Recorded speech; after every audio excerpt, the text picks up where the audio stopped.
Hello guys! Welcome back to our channel. So, time check 9 p.m. na ba? 9 p.m. 8:42. 8:42 p.m. So, naisipan lang namin maglakad-lakad. Yeah. Galing kasi kami ng kumain kami sa Thai restaurant about 15 minutes from here. Mhm. Sulit naman, no? Kasi authentic Yes. Thai food siya. Tsaka it's nagka-crave kasi siya ng Thai food. Kaya pagbigyan. tagal na nun, parang 2 weeks ago na. So, anyways, naglalakad-lakad lang kami and Meron tayong pag-uusapan for today na naisip lang namin kasi since yun yung situation namin ngayon, might as well share na rin namin sa inyo. yes. Yeah. Come with us.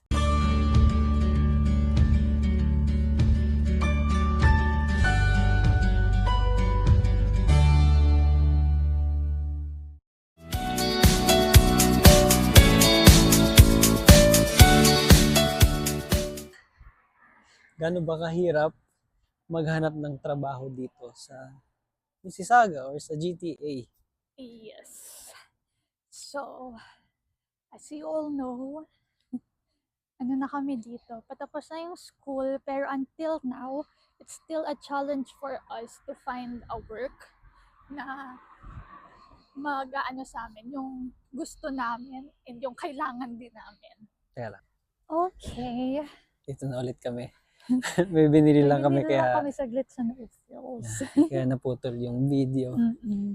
So, as I was saying, patapos na yung school namin, pero it's still a challenge for us to find a work na yung kailangan namin at gusto namin. So, mainly here in GTA, ano talaga, madaming opportunities, yes, but still, madami ka ring competition kahit sa work. Even, like what we have mentioned from our previous vlog ata, na kahit may experience ka before ka pumunta dito sa Canada, hindi Hindi siya siya totally basta-basta. nagmamatter. Yeah. Yeah. So, kailangan mo pag-ipunan yung Canadian experience mo rin dito. Yeah. Yun lang ang bag ko. Since, fast approaching na yung end of school namin, like less than a month away na lang, yung work namin ngayon, hindi pa pasok for, sa tier. May Tier mga 4 pa lang tier 4 yung, pa lang kami. yung work namin ngayon. So, kung ipagpapatuloy namin yung work namin ngayon until makapag-apply kami ng PR, hindi siya good. Yeah, Kasi hindi mababa siya, yung points. Hindi siya pasok, kumbaga. So, yun nga. With that being said, kailangan namin maghanap ng work na pasok dun sa kailangan namin to apply for PR. Or, yung at least man lang meron opportunity.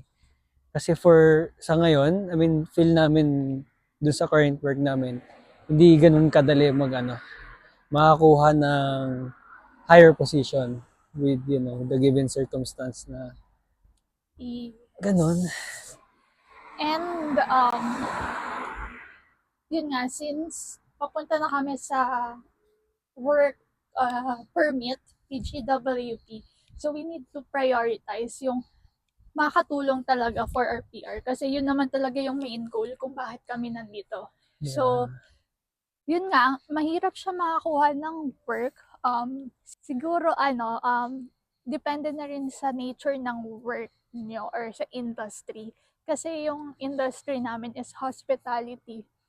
Hindi siya talaga, in demand. Yeah. And For now, hindi siya in demand, guys. madaming work sa hotel, kaya lang mostly entry level, which is hindi natin siya kailangan for PR. Yeah. So, kailangan natin is at least supervisor or manager position.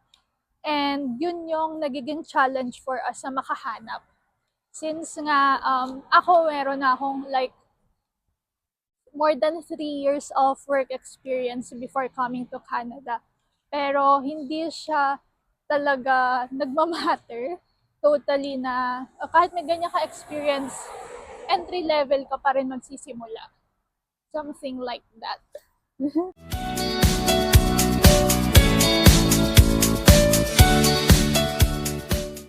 mahirap talaga maghanap ng trabaho dito sa GTA. Kasi bukod sa hindi naman in demand yung work namin ngayon, kokonti lang din yung hotels na pwede mong applyan. Sa dami ng estudyante dito na nag-a-apply sa hotel, kahit hindi related sa hotel yung pinag-aralan nila, nag-a-apply pa rin sila. So, consider nyo rin yun as part of the competition nung pag-apply. Tapos, dito pa kami sa Mississauga, which is sobrang konti nga ng hotel, sobrang konti rin ng growth. Yun yung pinakakailangan namin ngayon. Yun yung one of the biggest challenge talaga is yung maghanap ng position higher ng entry level ba.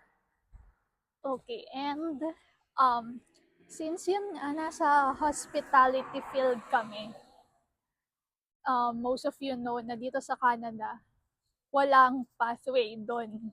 I mean, meron naman. Meron, pero Hindi na siya ganun kalinaw compared last time na nag-open like sa Alberta, nagkaroon sila ng pathway for hospitality.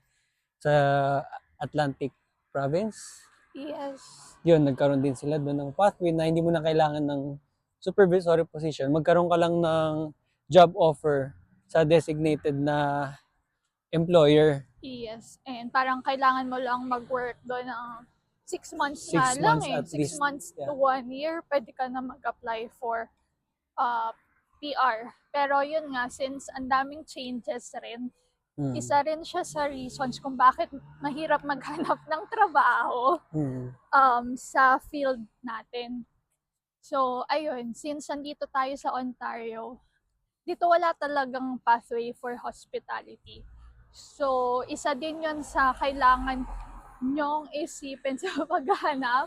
Kailangan nyong dumiskarte. Paano ba makuha yung, ano tawag doon? Yung parang, Growth? yeah, growth. Kasi nga, puro entry level. Paano makuha yung growth na kailangan sa points mo for PR. Oh. Ganda ng bahay, guys. Ganyan na lang. Sama Ganda ng bahay.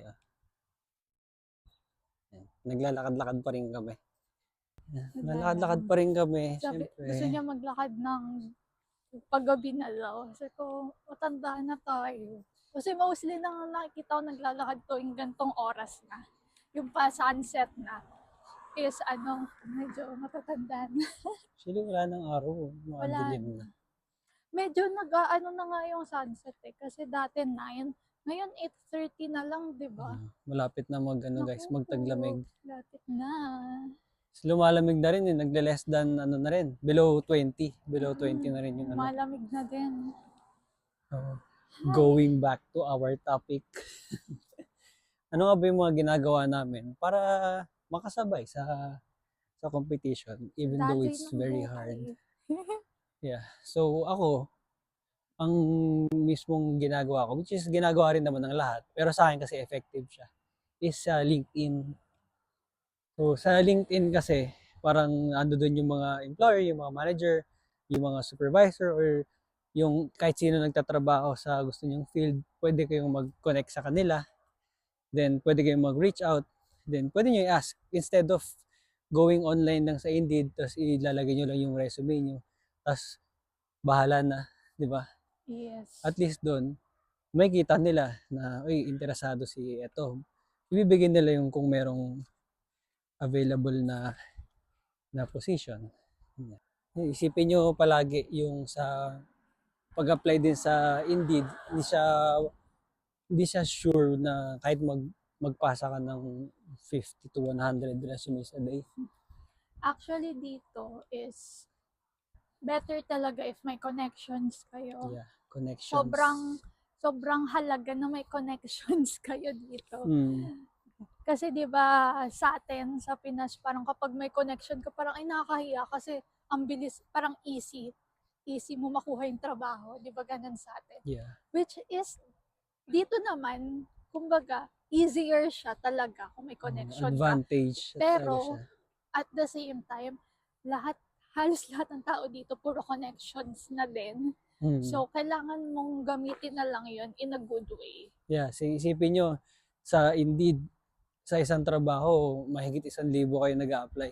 Eh kung may kakilala kayo dun sa a-apply nyo, mas madali talaga siya.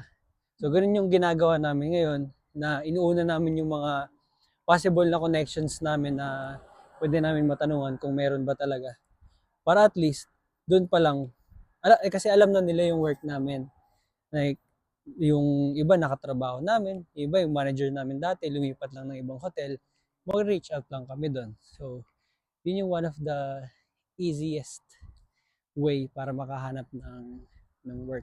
So, yun na nga, given na mahirap maghanap ng trabaho, so what do you need to do?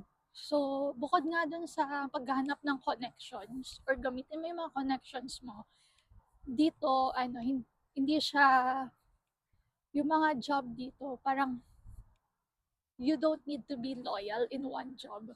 Yeah. So, pwede ka mag-job hopping. Mm. Kung makakita ka ng better opportunity, go, resign ka, Yeah. lipat ka. Kung 2 months ka pa lang sa work mo, tapos may nakita ka agad na magandang opportunity, yeah, go for it na. Kasi wala namang pakialam yung mga employer dito. I mean, Yes. sanay sila na paalis-alis yung mga tao. Kasi, pero talaga dito, kung may better na opportunity, kailangan talagang maintindihan nila yun.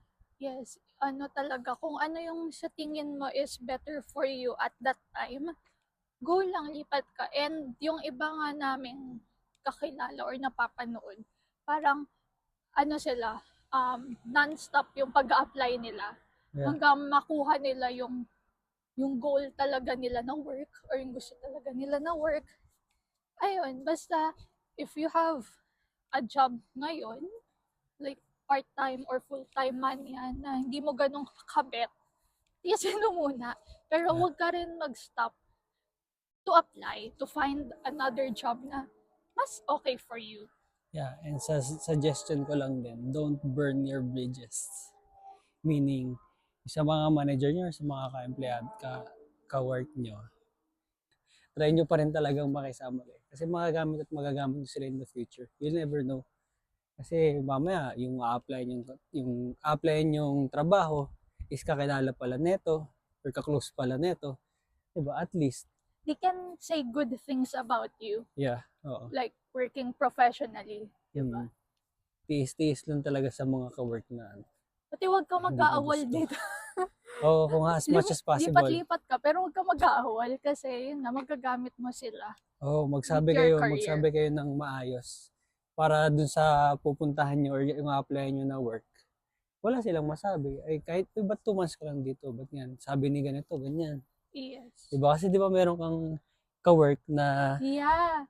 And take note, na siya, supervisor na siya. Tapos bigla siyang umalis. Like, kinabukasan, walang ay wala pasabi. na siya. Tapos, yung nilipatan niyang, work is same brand. So, kinontak yung manager namin. Yung manager namin, sabi, ay, hindi pa yan resign dito. Hindi pa siya formally nagsasubmit ng Oo, resignation. bigla na Hindi lang pa siyang- nagsasabi. Kaya bigla na lang siyang hindi pumasok. So, iwasan natin yun. Don't be like that. So, ayun guys. Sana may mga natutunan kayo sa mga sinabi namin for today's video. Na hindi rin namin alam kung ano ba yung mga sinabi namin. Hindi, at least na-share namin sa inyo yung experience namin na paghanap ng trabaho. Kasi mahirap naman talaga kahit saan.